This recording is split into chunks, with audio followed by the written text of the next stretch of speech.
중국의 21대 대통령 선거가 코앞으로 다가왔습니다. 선거철이 되면 어떻습니까? 후보들마다 저마다 공약을 내고 유세를 내죠. 무엇을 공약하냐? 공약을 한마디로 말하면 어떻게 말할 수 있을까요? 잘 먹고 잘 살게 해준다는 것이겠죠. 경제, 문화, 사회, 외교 모든 분야에서 각자가 내세운 공약대로 그렇게 행해서 국민들이 잘 먹고 잘 살게 해주겠다. 이러한 것이, 또 그러한 사람들을 뽑는 것이 선거라고 할 수 있겠습니다. 이렇게 잘 먹고 잘 사는 것을 한 단어로 표현하면 오늘 말씀 속에서 형통이라고 할 수가 있겠죠. 형통이라는 단어의 뜻은 모든 일이 잘 풀리고 또 성공하는 그러한 상태를 가리킵니다. 세상적인 기준으로 이렇게 잘 먹고 또 잘 사는 것이 형통이라고 할 수 있겠습니다. 예를 들면 우리가 넓은 집에 살고 또 고급차를 타고 건강하고 또 직장에서 승진하고 사업이 잘 돼서 돈을 많이 벌고 또 자녀가 좋은 대학에 들어가고. 그런데 여러분, 성경이 말하는 형통도 이러할까요? 오늘 이 아침에 주시는 말씀을 통해 이 성경이 말하는 형통에 대해서 함께 살펴보고 형통한 삶을 사는 저와 여러분이 되기를 주님의 이름으로 축복합니다. 앞서 말씀드린 세상적인 이 형통의 예시를 제가 한번 반대로 제시해 보겠습니다. 여러분, 좁은 집에 살고 곧 퍼질 것 같은 차를 타고 몸이 여기저기 아파서 수술과 시술로 병원을 제 집 드나들지듯 하고 직장에서 몇십 년째 승진을 못해서 월급이 제자리고 사업이 하는 것마다 안 돼서 계속해서 마이너스고 자녀는 무엇을 하든지 속만 썩이고. 여러분, 이러한 삶이 형통하다고 말할 수 있을까요? 형통이 아니라 불통이고 불행이죠. 세상적인 기준으로 이러한 삶을 산다면 실패와 좌절과 허무와 우울만 남을 것입니다. 이런 기준이라면 사실 이렇게 저 같은 목사는 불행하기로 손에 꼽힐 것 같습니다. 근데 여러분, 제가 불행해 보이시나요? 네, 불행하지 않습니다. 하나도 불행하지 않습니다. 행복하고 감사하고 기쁨이 넘치는 삶을 살고 있습니다. 왜요? 성경은 이 세상에서 잘 먹고 잘 사는 것이 아니라 하나님과 함께하는 삶이 형통이라고 말씀하고 있기 때문입니다. 결론부터 말하면 성경에서 말하는 형통은 하나님과 함께하는 것입니다. 상황과 형편이 어떠하든지 하나님께서 우리와 함께 하시면 형통한 것입니다. 그 근거를 오늘 말씀을 통해 요셉의 삶에서 함께 찾아보도록 하겠습니다. 요셉의 삶을 노예에서 애굽의 총리까지 된 일을 통해 이 성공 신화처럼 인식하는 경우가 있지요. 하지만 요셉의 삶은 인생 역전 성공 스토리가 아닙니다. 요셉의 삶은 철저하게 하나님께서 인도하시고 또 이스라엘의 구원을 준비시키신 삶입니다. 요셉의 삶을 자세히 들여다보면 사실 불행과 고난의 연속이죠. 먼저 요셉은 형들에게 배신을 당합니다. 아무리 배다른 형제라지만 이 야곱이 요셉만 편애했다지만 그것이 요셉이 죽임을 당한 일은 아니지 않습니까? 그래도 한 아버지 아래 한 형제 아닙니까? 그런데 피를 나눈 형제들에게 죽임을 당할 뻔하고 또 구덩이에 갇히고 겨우 목숨만 건져서 노예로 팔려갑니다. 노예로 팔려간 곳에서는 또 어떤 일이 있었나요? 보디발의 아내의 유혹을 뿌리쳤다가 누명을 쓰고 감옥에 갇히죠. 피를 나는 형제들에게 배신당하고 노예로 팔려가고 감옥에 갇히고 이러한 요셉의 삶 속에 세상적인 기준의 형통이 있습니까? 이러한 일을 여러분들이 겪었다고 한다면 형통하다고 할 수 있겠습니까? 만약 이런 일을 겪는다면 어떤 이들은 정말 견디다 못해 심리적으로 아주 크게 무너졌을 것입니다. 얼마나 평생 씻겨지지 않을 상처와 트라우마가 남을 일입니까? 한 사람의 인생 가운데 한 번을 경험해도 힘든 일을 요셉은 반복해서 계속 경험하였습니다. 그런데 성경은 역설적이게도 이러한 요셉을 형통하다고 말씀하고 있습니다. 말씀 함께 보겠습니다. 창세기 39장 2절 말씀 띄워주세요. 네, 함께 보겠습니다. 여호와께서 요셉과 함께 하심으로 그가 형통한 자가 되어 그의 주인 애굽 사람의 집에 있으니 그의 주인이 여호와께서 그와 함께 하심을 보며 또 여호와께서 그의 범사에 형통하게 하심을 보아. 39장 23절 관수장은 그의 손에 맡긴 것을 무엇이든지 살펴보지 아니하였으니 이는 여호와께서 요셉과 함께 하심이라. 여호와께서 그를 범사에 형통하게 하셨더라. 아멘. 여러분, 말씀을 한번 잘 들어다 보십시오. 지금 요셉이 형통하다고 언급한 본문들에서 이 요셉이 지금 현재 있는 상황이 세상적인 기준으로 볼 때에 형통한 그러한 상황이 있습니까? 보디발이 요셉을 가정 총무로 삼고 그의 모든 소유를 요셉에게 맡겼습니다. 그렇다면 요셉이 형통할까요? 요셉이 보디발의 집에 노예라는 이 신분은 바뀌지 않았습니다. 노예 신분에서 아무리 좋은 대우를 받는다 한들 그것이 어떻게 형통하다고 할 수 있겠습니까? 또 억울한 누명을 쓰고 요셉이 감옥에 들어갔습니다. 간수장은 옥중 죄수를 다 요셉에게 맡기고 모든 일도 요셉에게 맡깁니다. 형통한가요? 아무리 많은 죄수를 맡긴다 해도 죄수라는 이 요셉의 신분에는 변화가 없습니다. 여러분이 만약에 억울한 일을 당해서 옥살이를 하는데 교도관이 여러분들을 인정해주고 특별한 대우를 해준다고 해서 그것이 형통하다고 할 수 있을까요? 그런데 성경은 지금 요셉이 형통하다고 말씀하고 있습니다. 왜일까요? 하나님이 요셉과 함께 하셨기 때문입니다. 여러분, 여기에 성경에서 말하는 형통의 원리가 있습니다. 하나님이 우리와 함께 하시면 인생의 어떤 순간에도 우리는 형통하다는 것입니다. 하나님이 함께 하시는 것이 무엇이기에 형통하다는 것일까요? 한치 앞도 알 수 없는 우리 인생을 하나님이 인도하고 계시는 것에 우리가 안도하고 안심하고 평안을 누릴 수 있기 때문이죠. 그렇기 때문에 우리는 상황과 형편에 관계없이 하나님이 함께 하심으로 그것만으로 우리의 삶은 형통한 것인 줄 믿습니다. 요셉의 삶은 하나님이 함께 하시는 삶이었습니다. 창세기 50장 중에 5분의 1이 요셉의 이야기입니다. 그만큼 요셉의 삶이 구속사 중에 중요한 위치를 차지하고 있는 것이죠. 하나님은 요셉을 미리 준비시키셔서 애굽의 총리가 되게 하시고 또 기근 속에서 이스라엘을 건지십니다. 그리고 아브라함에게 말씀하신 언약을 요셉을 통해 이루기 시작하십니다. 창세기 15장 5절과 15장 13절에서 14절 말씀 함께 보겠습니다. 먼저 15장 5절 하늘을 우러러 무뼈를 셀 수 있나 보라. 또 그에게 이르시되 네 자손이 이와 같으리라. 네 자손이 이방에서 객이 되어 그들을 섬기겠고 그들은 400년 동안 내 자손을 괴롭히리니 그들이 섬기는 나라를 내가 징벌할지며 그 후에 내 자손이 큰 재물을 이끌고 나오리라. 아멘. 요셉을 애굽으로 보내셔서 이스라엘을 기근 중에 보호하시고 또 큰 민족을 이루게 하십니다. 하나님과 함께한 요셉의 인생이야말로 누구보다 형통한 인생이었던 것이죠. 사랑하는 성도 여러분, 오늘 여러분의 삶은 어떻습니까? 하나님이 함께 하시는 형통의 삶을 누리고 계십니까?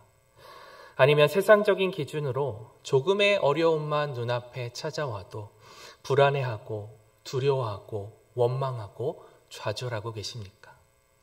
오늘 하나님께서 함께 하심으로 요셉이 형통했던 것처럼 그 하나님이 오늘 우리와 함께하고 계시는 줄 믿습니다. 이것을 믿음으로 바라보며 형통한 삶을 살아가시기를 주님의 이름으로 축복합니다. 그렇다면 하나님께서 함께 하시는 이 형통의 삶은 어떠한 삶일까요? 먼저 하나님과의 관계를 우선하는 삶입니다. 이 하나님과의 관계를 우선하는 것에는 두 가지 유익이 있는데요. 첫 번째는 죄의 유혹을 우리가 이길 수가 있습니다. 하나님의 자녀로 거룩하게 구별된 삶을 살 수 있어요. 보디발의 아내가 요셉과 동침하고자 정말 끊임없이 유혹하지 않습니까? 그때 요셉은 39장 9절 말씀에 이렇게 이야기합니다. 함께 읽겠습니다. 그런즉 내가 어찌 이 큰 악을 행하여 하나님께 죄를 지으리까. 아멘. 요셉이 보디발의 아내와 동침하지 않은 이유는 그의 주인인 보디발에 대한 도리이기도 했을 것입니다. 그러나 그보다 더 중요한 이유는 하나님이 그와 함께하고 계신다는 것을 그가 늘 의식했기 때문입니다. 그래서 아무도 보는 이 없었지만 하나님께 죄를 짓는 행위로 그가 의식하고 인식하고 있었던 것이죠. 우리도 하나님께서 우리와 함께 하심을 늘 잊지 말고 기억해야 합니다. 우리를 늘 지켜보고 계신다는 사실을 잊어서는 안 됩니다. 눈앞에 보이는 달콤한 죄악보다 하나님과의 관계를 우선하십시오. 그럴 때 죄를 이기고 승리하는 삶을 살 수 있습니다. 그러한 삶을 사시기를 주님의 이름으로 축복합니다. 또 한 가지 유익은 하나님이 주시는 은혜와 평강을 누릴 수 있다는 것입니다. 전능하신 하나님, 우리의 삶을 계획하시고 인도하시는 하나님께서 우리와 함께하고 계십니다. 이것만큼 든든한 것이 어디 있겠습니까? 이것을 기억할 때 우리는 어떠한 고난이 오고 어떠한 어려움이 와도 이길 수 있어요. 어떤 고난이 닥쳐와도 그 속에서 나와 함께 하시는 하나님을 바라보므로 세상이 줄 수 없는 참된 위로와 평안과 안식을 누릴 수 있는 것이죠. 요셉의 삶을 보세요. 그의 삶은 고난의 연속이었지만 하나님과의 관계를 바로 하고 붙들 때에 하나님은 그 속에서 은혜를 주세요. 여러분, 계속되는 고난에 인간적으로 생각해 보면 이 요셉의 마음이 얼마나 무너지고 좌절했겠습니까? 여러분이 이러한 일들을 겪었다고 한번 상상해 보십시오. 그러나 요셉은 하나님이 함께 하심을 바라볼 때 믿음으로 나아갈 수 있었습니다. 지금 인생에서 불통과 같은 어려움을 겪고 계신 분이 있으십니까? 하나님을 바라보세요. 하나님이 함께 하심이 우리에게는 형통인 줄로 믿습니다. 때로는 불 가운데를 지나는 것 같고 때로는 폭풍을 지나는 것 같은 인생의 순간에도 하나님은 순간순간 우리에게 때를 따라 돕는 은혜를 베풀어 주십니다. 하나님 안에 있음으로 우리는 어떤 어려움이 와도 안심할 수 있습니다. 위로와 평안과 안식을 누릴 수 있습니다. 어떠한 상황과 형편에 있든지 우리와 함께 하시는 하나님을 바라보므로 하나님이 주시는 은혜와 평강을 충만히 누리시기를 주님의 이름으로 축복합니다. 또 한 가지, 하나님께서 함께 하심을 믿는 형통의 삶은 하나님의 뜻을 구하는 삶입니다. 내 뜻이 아니라 하나님께서 주신 비전을 품고 믿음으로 나아가는 거예요. 한번 요셉을 보세요. 요셉하면 제일 먼저 떠오르는 것 중에 하나가 무엇이죠? 꿈이죠. 하나님은 요셉이 어릴 때 꿈을 주셨어요. 그런데 형들은 그 꿈 이야기를 듣고 시기하고 그를 죽이려고까지 합니다. 가뜩이나 아버지의 편애를 받고 있어서 눈에 가시 같은 존재인데 자신들이 요셉에게 다 절을 한다고 하니 얼마나 열이 받았겠습니까? 그런데 요셉은 형들이 아무리 시기하고 또 아버지에게 혼이 나도 하나님이 주신 그 꿈을 믿고 붙잡았어요. 현재에 있어서는 누가 봐도 말이 되지 않는 꿈이었지만요. 요셉이 그 꿈을 아버지와 형들에게 말한 이유는 그가 철이 없어서라기보다 자신에게 선명하게 임한 하나님의 꿈을 붙잡고 믿었기 때문이었을 것입니다. 그리고 그 꿈을 요셉은 마음속에 간직하고 하나님이 주신 이 꿈이, 이 비전이 이루어지기를 구했을 것입니다. 하나님은 요셉에게 꿈으로 보여주신 하나님의 뜻을 마침내 이루어 주십니다. 요셉에게 주신 꿈은 단순히 모든 이들이 그에게 절하는 것뿐만이 아니라 그를 애굽의 총리로 세우셔서 이스라엘 백성들을 구원하시고 또 아브라함의 언약을 이루실 하나님의 구원 계획을 보여주신 거예요. 이처럼 하나님께서 함께 하심을 믿는 형통의 삶은 하나님이 주신 비전을 품고 그 뜻대로 이루어지기를 간구하는 삶입니다. 오늘 여러분에게 주신 하나님의 뜻이 있으신가요? 아직 잘 모르시겠다면 그 뜻이 무엇인지를 간구해 보십시오. 그리고 내 뜻이 아니라 아버지의 뜻이 이루어지기를 간구하십시오. 내 뜻대로 사는 것이 아니라 지으신 뜻대로, 하나님의 뜻대로 사는 것이 가장 형통한 삶인 줄 믿습니다. 하나님의 뜻을 이루는 일에 우리의 삶이 쓰여지는 것이 가장 형통한 삶인 줄 믿습니다.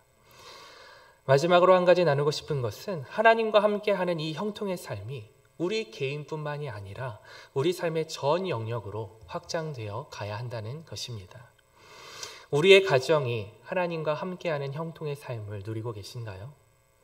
아무리 부부 사이가 좋고 또 자녀가 좋은 대학에 다니고 좋은 직장에 취직을 한다고 한들 하나님을 떠나 있으면 형통이라고 할 수 없습니다.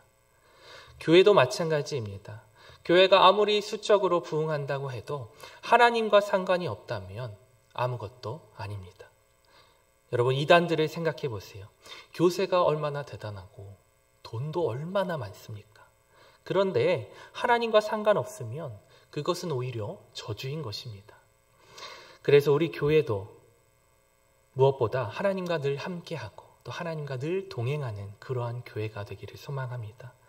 또한 우리 가정과 직장과 사업장과 우리가 속한 사회와 또 이 나라와 민족과 모든 열방 위에 주님과 늘 동행하는 형통을 누리는 저희가 되기를 소망합니다. 사랑하는 성도 여러분, 오늘 말씀을 통해 다시 한번 형통의 의미를 새겨봅니다. 요셉은 수많은 고난 가운데 있었지만 하나님이 함께 하셨기에 그의 삶은 참으로 형통한 삶이었습니다. 우리도 억울함과 풀리지 않는 현실 앞에 때로 설 때가 있습니다. 그러나 그럴수록 하나님의 함께 하심을 더욱 신뢰해야 합니다. 그런데 사실 오늘 말씀이, 우리가 함께 나눈 이 말씀이 우리가 모르는 내용은 아닙니다. 너무나 잘 아는 말씀이지요. 하나님이 함께 하시는 것이 형통이라는 것을 잘 알지만 그렇게 살아내기가 참 어렵습니다. 그래서 우리는 이 길을 먼저 걸어가신 한 분을 기억하고 바라봐야 합니다. 그분이 누구십니까? 바로 우리 주 예수 그리스도이십니다. 예수님께서도 이 땅에서 언제나 아버지와 함께 하셨고 또 십자가를 앞두고는 내 뜻대로 마시었고 아버지의 뜻대로 하옵소서라 하시며 끝까지 하나님의 뜻에 순종하는 모범의 본을 우리에게 보여주셨습니다. 하나님과 함께하는 삶이란 결국 우리에게 본을 보여주신 그 예수님의 발자취를 따라가는 삶입니다. 우리의 의지로는 할 수 없지만 형통의 길을 먼저 걸어가신 주님을 따라 하나님의 뜻을 구하고 이루며 살아가는 것, 그것이 바로 오늘 우리에게 주신 참된 형통의 길인 줄, 형통의 삶인 줄 믿습니다.